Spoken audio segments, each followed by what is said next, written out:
네, 행정입법에 대한 국회 권한 강화를 담은 국회법 개정안이 국회 본회의를 통과했는데 그 후폭풍이 심상치 않습니다. 청와대와 법무부는 위헌의 소지가 있다며 강한 불만을 표했고 여야는 오히려 청와대가 억지 주장을 하고 있다는 입장인데요. 네, 이 내용을 포함해서 또 앞으로 있을 황교안 총리 후보자 인사청문회 등 정치권 이슈를 두 분의 전문가와 오늘 살펴보도록 하겠습니다. 네, 오늘 최양호 시사평론가, 유용화 정치평론가 나오셨습니다. 안녕하세요. 네, 반갑습니다. 어서 오십시오. 예. 네, 국회법 개정안, 대통령령 등이 법률 취지와 맞지 않을 경우 이 국회가 수정 변경을 요구하고 정부는 이에 지체 없이 처리한다 이런 내용이 담겨 있는데 청와대와 법무부는 위헌의 소지가 있다 이런 입장인 반면 여야는 좀 약간 오해를 하고 있는 것 같다 이런 입장을 하면서 맞서고 있는데 이번 개정안의 내용은 어떻게 평가하십니까?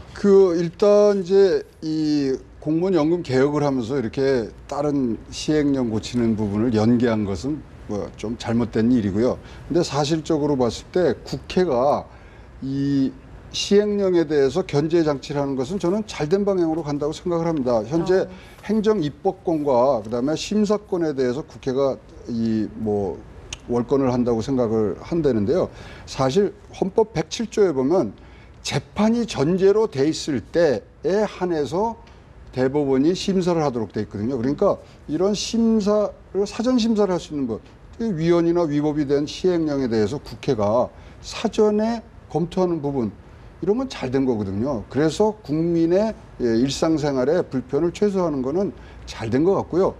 근데 이제 문제가 되는 거는 이제 국회 쪽 권한만 늘어났습니다. 그러면 정부에서 이의 제기를 할 수 있는 절차가 같이 병행돼서 들어갔으면 참 좋았다고 봐집니다. 미국에서도 이런 일들이 많았어요. 특히 대통령 중심제의 나라에서는 이 시행령과 모법의 상하법 간의 모순들이 많았는데 일단 미국도 아주 슬기롭게 했습니다.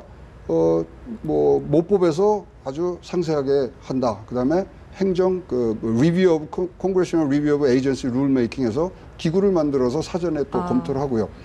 잘 된 것 같아요. 방향은.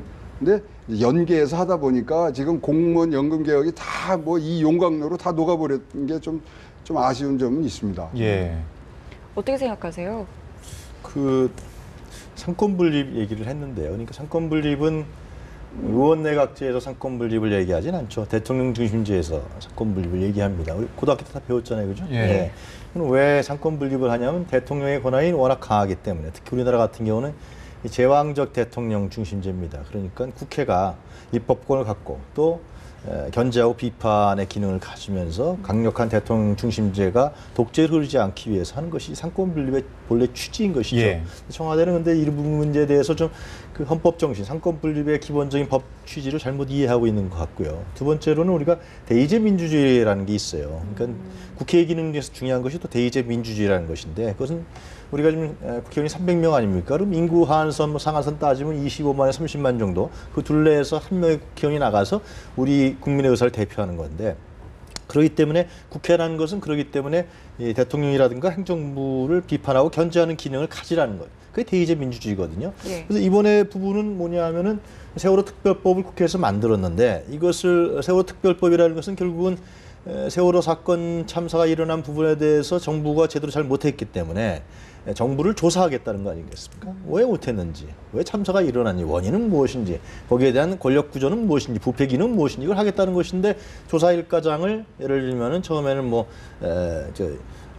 행정부처에서 임명하겠다 그러다가 또 이번에는 이제 검찰 쪽에서 하겠다라든가. 그러니까 이러면 정부를 조사하는 것인데 정부의 가장 실무자가 와서 조사일과장 한다 그러면 그게 제대로 되겠느냐. 예. 세월호 특별법의 모법에 반하는 시행령을 정부가 하고 있다. 이런 부분에서 문제 제기가 된 것이죠. 예. 그렇기 때문에 국회에 그러니까 만약에 국회가 행정권을 남용한다든가 행정권을 침범한다가 이러면 상권 분립이 되겠죠. 위배되는 것이지만 국회가 정한 모법에 대통령령이라든가 행정입법이 반한다거나 그 국회가 관련 법에 대해서 그 취지를 살리지 못한다든가 이런 경우에는 국회에서 좀 제재를 하고 수정하고 그 문제에 대해서 요청을 하겠다라는 겁니다. 그것도 여야 합의하겠다는 거거든요. 예. 야당만 하겠다는 것이 아니라. 그래서 이 문제에 관련해서는 제가 봤을 때 민주주의적 발전, 민주주의 초점에서 봤을 때 전혀 문제가 되지 않는 법인데 왜 이렇게 청와대가 이 문제에 대해서 자꾸만 문제 제기를 하느냐? 그리고 다른 정치적 의도가 있는 것이 아니냐 그런 생각이 들어요. 지금 뭐 국회법 개정안에 대한 두 분의 의견을 잠깐 들어봤는데 청와대에서는 이제 거부권 카드에 대해서도 어느 정도 얘기가 좀 있는 것 같거든요. 여기에 대해서는 어떻게 예상할 수 있을까요? 이제 내일 6월 1일 날 수석 비서관 회의가 있는데 네. 그때서 이제 뭐 대통령이 어떤 방향을 말씀하시겠죠. 근데 거부권 행사가 사실 뭐 실효성은 하나도 없어요. 왜냐하면 3분의 2가 199명인데 이번에 211명이 찬성을 예. 했단 말입니다. 그래서 뭐 실익이 전혀 없고 지금 세 가지를 박근혜 대통령이 할 수 있습니다. 일단 재협의를 권고할 수 있고 이렇게 거부권을 행사할 수 있고 그다음에 헌법재판소에 권한쟁의 심판을 내야 되는데 거부권에 관해서는 뭐 어떤 정치적 행위로 어떤 상징적인 걸 할 수 있다고 생각이 됩니다만은 이랬을 때 소위 말하는 여당과의 각을 세우는 부분, 맹공 드라이브를 갔을 때 그런 부분들이 이제 좀 걱정이 되는데요. 저는요 이거에 대해서 이렇게 생각합니다. 거부권을 이런 국회법에 대해서 개정안에 대해서 거부권 하실 게 아니라 지금 제일 중요한 게 공무원 개혁 그 내용 아닙니까? 지금 이게 진짜 맹탕 개혁이거든요. 앞으로 70년 동안 333조를 줄인다 그랬는데 그럼에도 불구하고 1,700조라는 돈이 국민 세금에서 나가야 된답니다. 거부권을 하시려 그러면 공무원 연금 개혁안에 대해서 거부권을 행사를 하셨으면 좋겠습니다. 이거 맹탕 개혁입니다. 5년 안에 다시 해야 되거든요. 예. 그러한 이 소란을 다시 초래할 것들 뻔히 보는데 하시려면 공무원 개혁안에 대해서 거부권을 행사하셨으면 좋겠습니다. 그 가능성은 어떻게 보세요? 그 지금 이제 청와대에서 선포를 해버렸잖아요. 예. 이렇게는 받지 못하겠다라는 거 아니겠습니까? 국회법 개정안에 대해서 그러면서 거부권 행사를 하겠다는 것을 이제 언론에 흘리고 있는데 네. 거부권 행사를 하게 되면 여러 가지 복잡한 문제들이 생기는 게 뭐냐면 이제 여권 내 갈등과 대립이 심화될 수밖에 없는 것이죠. 그래서 결국은 지금 현재 여당의 김무성, 유승민 호와 청와대 박근혜 대통령과 대립하겠다라는 것인데 그 문제가 하나 있고 두 번째로는 국회와 또 대립하겠다는 거 아니겠습니까? 이번에 244명 제적위원 중에서 211명이 찬성해서 이번에 통과시킨 것인데 네. 이 문제에 대해서 거부권을 또 행사한다 그러면 국회로 다시 돌려보낸다는 거거든요. 국회에 니네들이 다시 심의해라는 것인데 그럼 국회의 기본적인 기능과 어떤 국회에서 통과시킨 문제에 대해서 청와대가 논란이 있는데도 불구하고 예. 그 부분을 제지하겠다는 거기 때문에 국회하고 대립하겠다라는 것이죠. 그래서 상당히 이 문제가 다시 국회로 돌아가게 되면 거부권 행사에 국회로 돌아가면 여당은 굉장히 곤란한 처지에 갈 수밖에 없을 것 같아요. 그리고 여당 내에 친박과 또 비주류하고 대립과 갈등이 심화될 수밖에 없는 것이고 예. 그래서 저는 상당히 이 문제가 양자 모두에게 청와대도 상처를 받고 국회의 여당도 상처를 받는 상당히 혼란한 상황을 가중시키는 결국은 대립과 갈등이 다시 또 이 문제로 인해서 국회와 대통령이 전면적으로 붙게 되는 네. 이러한 정치적인 대립의 수기 때문에 결코 오르반 수가 아닌데 이미 공표를 했기 때문에 상당히 어떻게 될지 좀 두고 봐야 될 것 같아요. 네. 네, 거부권 여러 가지 정치적 경우의 수가 있다는 입장이신 것 같은데 그런데 이 5월 임시국회는 이렇게 마무리는 됐는데 이제 또 쟁점은 6월 임시국회입니다. 황교안 국무총리 후보자 인사청문회를 앞두고 있는데 어떤 점이 쟁점이 될 것 같습니까? 뭐 한 10가지 예. 정도 나와 있죠. 뭐 병역 비리라든가 공안 통치에 대한 우려, 그다음에 국정원 수사 개입이라든가 뭐 여러 가지 있는데 지금 일단 한번 법무부 장관 하실 때 걸르셨어요. 예. 그래서 지금 최고로 쟁점이 될 것 같은 것이 일단 공안 통치에 대한 우려, 김기춘의 아바타다 뭐 등등해서 이제 그 부분이 하나 있고, 그다음에 국정원 수사 개입, 수사 방해 의혹, 그다음에 전관 예우. 이거는 뭐 안대희 후보가 낙마된 그런 그렇죠. 건이기 때문에 그렇죠. 예. 그리고 기부를 하신다는데 기부 부분. 그다음에 이제 또 하나 이제 맹공을 퍼볼 게 국회법 개정안에 대해서 어떻게 생각하느냐 이런 것들이 나올 겁니다. 그래서 뭐 몇 가지는 이제 검증이 됐고 그거에 대한 이제 뭐 추후 검증 절차일 뿐이고 요 4가지 5가지의 중심으로 아마 맹공이 펼쳐지지 않겠냐 봐집니다. 일단은 8일과 9일 이틀 동안 인사청문회를 열기로 잠정 합의가 됐고요. 그 법무부에서는 공식 입장을 내놨는데 여기에 대해서 질문을 했더니 청문회 준비에 전념하겠다라는 답변을 내놨거든요. 이걸 좀 해석을 해볼 수 있을까요? 아무래도 이 문제에 관련해서 황교안 후보자는 네. 청문회 과정에서 맹공을 받겠죠. 그 점에 대해서 법률적 지식이 너는 어떻게 생각하느냐. 국회에서는 당연히 위원이 아니고 상권분리에 위배되지 않는다고 기원들이 다 대다수가 동의하고 있기 때문에 네. 이 문제가 큰 쟁점이 될 것 같은데 저는 이렇게 생각합니다. 이번에 황교안 총리 내정자를 이제 후보자로 해서 국회에 보내지 않습니까? 이제 정신명칭 후보자인데 결국은 박 대통령과 청와대가 향후 남은 임기 자체를 이제 사정정국으로 끌고 가겠다는 정치적 의도가 강한 것이거든요. 과거에 공안검사 출신이고 법무부 장관이고 검사 출신이 총리가 되는 사례는 상당히 드문 사례 중에 하나이기 때문에 결국은 남은 정국을 박 대통령이 나름대로 꽉 틀어쥐면서 검찰을 무기로 한 어떤 통제적 수단으로서 전국 끌고 가겠다는 그런 선포이기 때문에 이 문제에 관련해서 당연히 야당은 크게 반발할 것이고요. 특히 야당은 이 황 장관에 대해서 법무장관 시절에 2번이나 해임 결의안을 제출했던 사례가 있기 때문에 아마 야당은 상당히 극렬하게 청문회에서 상당히 논박을 가할 것이고 상처를 주려고 그럴 것이고 사실 도덕성도 문제가 있는 것이 여러 가지 나타나고 있지 않습니까? 이런 점에서 집중 부각시키면서 정치적인 대립선을 가져갈 것이라고 생각합니다. 그래서 그런 이 여당이 문제가 되겠죠. 여당 입장에서 봤을 때 제 생각에는 속내는 그런 부분이 있을 것 같아요. 뭔가 그렇게 기분이 유쾌하지는 않을 것 같아요. 예. 뭔가 좀 여권과도 통할 수 있고 예를 들면 여당의 채널도 갖고 있고 이러한 정치적 성격 아니면 국무총리 여태까지 그랬으니까 좀 포괄하면서 포용하면서 이렇게 나갈 수 있는 그런 라인이 아니라 공안검사 출신, 검찰만 오랫동안 한 사람을 국무총리로 앉힌다 그러면 그래서 결국 여권에서도 뭔가 좀 불안한 느낌을 갖는 것이죠. 나도 잘못 걸리면 가는 거 아니야? 뭐 이런 생각을 가질 수 있다는 것이죠. 그렇기 때문에 특히 유승민, 김무성호와 별로 그렇게 황교안 장관이 내정자가 어느 정도 성을 갖고 있는지 별로 알려져 있지 않죠. 정치력이 별로 없을 거다. 이런 얘기들이 많이 있기 때문에 실제로 여권에서도 야권에서 통과시키는 것에 대해서 야권에서 공격하는 것에 일정 부분 놔둘 수도 있다. 그런데 또 통과 안 시키면 상당히 문제가 되니까 이 문제에 대해서 억지로 하여튼 간에 통과시키려고 하는 그러면 상처를 상당히 크게 주면서 국무총리 역할에 대해서 정치적 위상을 다운시키면서 통과시키려고 하는 뭐 그런 여권의 전략이 좀 내심이 있지 않겠냐 생각이 들고요. 그런 부분이 야당하고 어떻게 협의가 될지 네. 하여튼 분명한 것은 황교안 후보자가 상당히 청문회에서 내상과 상처를 입을 것은 분명하다. 그런 네. 생각이 들어요. 네. 앞서 이 거부권 이야기를 잠깐 했었는데 박근혜 대통령이 그러면 이 청문회 통과를 좀 감안해서 어떻게 거부권 행사를 하지 않을 것이다 이런 예상을 해볼 수 있을까요? 판단하시겠죠. 판단하시고 특히 지금 주호영, 윤상현, 김재원 정무특보 세 분이 계신데 그분들이 얼만큼 당과 국회와 또 여당과 야당의 가교 역할을 하시면서 얼마나 이거를 참 소위 말해 뭐 국민도 그렇게 막 싸우는 거 불안하지 않습니까? 그렇죠. 그거를 잘 넘길 수 있느냐 이렇게 네. 봐지는데요. 특히 이제 아까 말씀하신 것처럼 이제 검사 출신이 오기 때문에 어떤 그런 불안감이 있습니다만은 사실 우리가 원하는 것은 사실 통합형, 그다음에 소통형 총리를 원했는데 지금 이병기 실장이 그런 역할을 하시고 계시고요.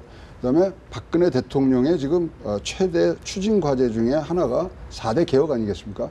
그런 면에 있어서는 또 적임자로 봐질 수 있기 때문에 지금 정무 특보들 이병기 실장으로 그런 팀들이 국회하고 좀 잘 소통을 해주시면 뭐 거부권 뭐 이런 거 얘기 없이 또 빨리 하나를 넘어가야 됩니다. 네. 이 국면 넘어가서 또 앞으로 나가야 될 것 같습니다. 제 생각에는 박 대통령과 청와대가 향후 정부를 끌어가는데 좀 전향적인 판단을 할 필요가 있다고 생각이 듭니다. 그것은 뭐 이러냐면 예. 지금 오래간만에 국회에서 김무성, 유승민 원내대표와 이정길 원내대표 상당히 두 사람이 하여튼 협상을 통해서 또 합의를 통해서 또 기싸움을 통해서 나름대로 작품들을 좀 만들어내고 있지 않습니까? 정치가 정상화되는 거예요, 자꾸만. 김무성 대표도 그런 걸 원하고 있고 마찬가지로 문재인 대표도 그런 걸 원하고 있고 전에 같은 경우는 이 국회가 정쟁의 장이었단 말이에요. 여당은 청와대의 거수기 역할, 관제 집권 여당 성격을 했고 야당은 투쟁, 뭐 트집을 잡는다라든가 해서 반대를 통해서 반대 이런 걸 통해서 국회가 정쟁의 장이 됐는데 이제 국회가 공무원연금도 통과시키고 국민연금도 하겠다 상당히 화합과 협력의 장으로 가고 있단 말이죠. 네. 그러면 대통령과 청와대는 이 부분을 잘 할 수 있도록 독려를 해줘야 되는 것이죠. 근데 자꾸만 대통령과 청와대가 전번에도 연금 문제 갖고 트집을 잡았죠. 또 이번에도 마찬가지로 국회법 개정 문제로 관해서 국회에서 통과시킨 걸 인정하지 않고 있단 말이죠. 이것은 결국은 자꾸만 국내 정치장을 자꾸만 청와대가 앞서서 자꾸만 대립과 갈등으로 몰고 가고 있는 것이다. 예. 상당히 저는 그래서 그런 판단을 바꿔내야 된다. 이렇게 국내적으로 여당이 맡겨서 국내 정쟁 부분은 국회에서 합의하게 만들고 대립과 갈등을 소화하게 만들고 대통령은 뭘 해야 되느냐? 외교나 안보나 통일 문제에 대해서 당연히 열심히 노력해서 경제도 살리고 이런 형태로 가면 우리나라가 잘 되지 않겠어요? 근데 이건 지금 이상하게 돼버리는 형국으로 가고 있다. 그래서 굉장히 국민들 입장에서 봤을 땐 갑갑할 것이라는 생각이 많이 들어요. 네, 이번에는 저희 유승민 원내대표 이야기를 좀 짚어볼게요. 우선은 어떤 부분이 삼권 분립에 위배되는지 이해할 수 없다라는 말을 했는데 여기에 대해서 이제 당 내부에서도 파열음이 좀 나오고 있는 것 같거든요. 유승민 원내대표의 협상력에 대해서 좀 먼저 짚어볼게요. 이거 뭐 이번에 협상 끝나고 나서 자기 자신도 100% 만족하지 않다. 그렇지만 하여튼 필요한 아니었다. 그리고 앞으로 하나씩 다른 분야 개혁하면서 다 이해를 하실 거다 이랬는데 사실 요번에 보면 이제 두 분이 그 손익계산서가 있어요. 이종걸 대표하고 유승민 대표하고 보면은 이제 단기적인 그런 이득은 사실 이종걸 대표가 많이 타신 것 같고 정치가적인 장기적인 입장에서 봐서는 유승민 대표도 많이 어려운 것 같습니다. 무슨 얘기냐면 청와대 반대를 했어요. 그럼에도 합의된 것에 대해서 자기가 밀고 나갔단 말입니다. 그러니까 어떠한 특유의 합리주의적인 그런 카리스마를 내보이신 것 같고요. 내부에서는 얘기가 많습니다. 왜냐하면 제일 먼저 데뷔전 때 2월 국회 때 아시아 문화 중심도시 지원 특별법을 내주면서 아무것도 못 얻었거든요. 그리고 요번에도 경제활성화법 다 못 얻고요. 그런데 장기적으로 갈 때는 자기의 목소리로 자기 길을 갈 수 있는 그런 뭐 입지를 마련해 준 걸로 봐서 좀 뭐 기대가 많이 됩니다. 그리고 또 합리적이고 보기 드물게 외교 안보는 보수지만 경제는 진보의 생각을 갖고 계시기 때문에 이 합리적인 접점을 찾아가실 수 있는 굉장히 좋은 대안이라고 생각을 합니다. 네, 유승민 대표가 자꾸 청와대와는 각을 세우고 있는데 뭐 당청 관계, 뭐 당내 관계 여러 가지 극복을 위해서 좀 필요할 텐데 어떤 전략이라고 생각하십니까? 저는 이제 유승민 원내대표가 뭐 그냥 뭐 초선 의원이 아니잖아요. 예. 갑자기 당선된 사람이 아니잖아요. 나름 정치적 경험도 있고 자기 정치 철학도 갖고 있는 사람인 것으로 알려져 있는데요. 이번에 국회 원내대표를 하면서 하는 정치적 행동이라든가 양태 이런 걸 봤을 때는 상당히 전향적인 입장을 갖고 있지 않습니까? 그러니까 과거의 원내대표라 그러면 청와대에 전화를 항상 해서 어떻게 했으면 좋겠느냐. 뭐 다 원내대표가 다 그랬다는 것이 아니래요. 전형적인 원내대표상은 여당의 원내대표상은 청와대하고 조율을 통해서 청와대 지시에 의해서 청와대의 가르침에 의해서 국회를 움직여 나갔다는 것이죠.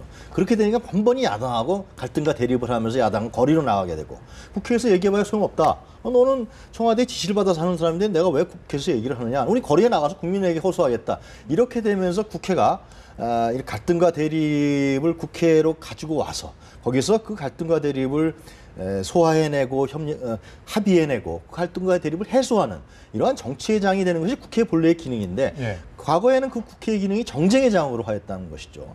그런데 이번에 유승민 원내대표 같은 경우는 그러한 부분들을 좀 배제시키면서 나름대로 수평적인 당청 관계도 가지면서 뭐 대통령의 이익을 위해서 청와대의 이익을 위해서 국회가 움직이는 것이 아닌 것이죠. 지금 말씀드린 그러한 정치의 장으로서의 국회를 나름대로 끌고 나가려고 하는 여당의 운영위원장, 원내대표로서의 입지를 강화해 나가려는 봤을 때는 굉장히 전향적인 것이고요. 저는 유승민 원내대표가 이제 내년 총선이 있지 않습니까? 그렇기 때문에 이러한 자기 이미지, 자기의 어떤 정치 철학 부분들을 계속해서 관철시켜 나가려고 할 것이다. 예. 번번이 청와대하고 대립할 수도 있는데요. 총선이 가까워짐에 따라서 이 힘의 권력 여권 내의 힘의 양면은 많이 달라질 수 있기 때문에 그런 점들을 많이 계산하고 셈법을 가져가겠죠. 그래서 아마 유승민 원내대표는 지금 이제 공무원 연금 계획을 통과시켰기 때문에 이제 복지 문제, 증세 문제 이 문제 관련해서 아마 나름대로 성과를 내려고 하지 않겠느냐. 실제로 자기가 원내대표 되자마자 일성 자체가 복지, 증세 문제를 얘기했었고 법인세 인상 문제, 법인세 문제도 얘기를 했었기 때문에 그런 부분들을 아마 만들어 나가려고 하지 않겠냐 그런 생각이 들어요. 예. 반대로 이종걸 새정치민주연합 원내대표도 취임 후에 첫 협상 결과를 낸 셈이죠. 뭐 좋게 말하면 터프가이, 나쁘게 말하면 고집불통, 4차원 뭐 여러 가지 말이 많은데 우윤근 전 원내대표가 좀 온건한 뭐 대화적인 입장에서 풀었다면 지금 그 이종걸 대표는 쌈꾼의 뭐 이미지다 이렇게 좀 도드라지고 있는 분위기인데 어떻게 협상의 타입이라고 생각하십니까? 야당 내에서는 예. 참 인기가 좋으세요. 뭐 인기가 좋으면 평가가 좋으세요. 뭐 그 협상 과정 내용들을 수시로 피드백 받으려고 의원들한테 하고 또 뭐 야당하고 여당하고 합의문 사인하기 전에 꼭 의원총회에서 추인을 받는 노력을 예. 하셨고요. 네. 그다음에 뭐 5월 28일 날 저녁에 뭐 이 차수 변경하기 위해서 가야 된다는데 막 반대하는데 소리 질러가면서 다 또 45명 보내고 그래서 아주 굉장히 그 소위 말하는 리더십을 보이시면서 자기의 아주 뚝심 있게 하셨어요. 그런 반면에 좀 신사답지 못하다. 뭐 그건 뭔 얘기냐면 어떤 단서를 달고 얘기를 하셨거든요. 연계를 자꾸만 하셨는데 선전포고도 하시고. 그렇죠. 예. 근데 여야 간의 논의를 통해서 접점을 찾을 수 있는 게 많았거든요. 그럼에도 불구하고 자꾸만 연계를 하면은 이게 쌓이다 보면 문제거리가 됩니다. 그렇기 때문에 그런 부분들이 굉장히 조금 아쉬운 부분인데 지금 이거 끝나고 나셔서 일성이 무엇이냐면은 교원노조법 개정을 자기가 한번 잘 추진해 보겠다 이러셨는데 다시 한번 여야가 아까 말씀하신 대로 자리에 앉아서 교원노조법 굉장히 중요하지 않습니까? 그 2조의 그 교원의 노조의 자격에 대해서 하는데 그것도 합의. 다 두 양당이 걸쳐서 딱 좋은 모습을 만드는 거 국민이 바라는 보고 싶어하는 모습 아니겠습니까? 그런 것들을 내줄 수 있을 때 두 분이 아주 지금은 잘하신 것 같아요. 여기까지는. 여당 원내대표 해야 될 일은 뭐냐면요. 사회적 갈등 문제가 있지 않습니까? 예. 서민 측의 문제, 뭐 노동조합의 문제, 특히 이번에 세월호 문제 이런 부분들 국회로 데리고 들어오는 거예요. 데리고 들어와서 여당 원내대표와 함께 그것을 입법으로서 그것을 그 문제를 해결하든지 아니면 국회 안에서 다른 정치적인 형태로 해결하든지 그래서 그걸 자꾸만 해서 이 사회적의 갈등과 대립의 문제를 정치의 장으로 끌고 와서 그 정치가 그걸 해결해내는 이러면 정치가 정상화되는 것이고 국내 사회도 안정이 되는 것이고 그러다 보면 국민들도 정치가 안정이 되니까 일도 열심히 하게 되는 거예요. 그럼 생산성이 향상되는 거거든요. 야당 원내대표 해야 될 일은 그런 것이죠. 그런 측면에서 봤을 때 이종걸 원내대표가 이번에 세월호 문제도 세월호 유가족과 행정부하고 대립해서 특위가 가동이 안 됐었잖아요. 이 국회법 개정을 통해서 세월호 특위의 문제점들을 여야가 합의해서 나간다. 그럼 세월호 특위가 가동이 됩니다. 그러다 보면 갈등과 대립의 문제가 사실상 하나의 정치의 장에서 해결되는 역할을 한다. 또 그러면서 야당이 나름대로 정가도 올리게 되고 무능하지 않고 야권 지지자층도 좋아하고 나름대로 정치적으로 내 이해관계가 정치적으로 풀리는구나. 이런 부분들의 생각을 갖게 되고 네. 그러다 보면 국내 정치가 나름대로 통합되는 길로 나가는 것이죠. 그래서 그런 측면에서 봤을 때 저는 이종걸 원내대표가 상당히 성공적으로 예. 그리고 나름대로의 역할을 합니다. 그렇다고 거리로 뛰쳐나가지 않잖아요. 어떻게 하든지 유승민 원내대표하고 둘이 앉아서 막 해결을 하려고 그러잖아요. 네. 협상을 하고 주고받고 하고 말이죠. 네. 그런 모습 국민들한테 저는 보기 좋은 모습이다라는 생각이 들어요. 네, 알겠습니다. 저희 오늘 두 분 말씀은 여기까지 듣겠습니다. 고맙습니다. 감사합니다.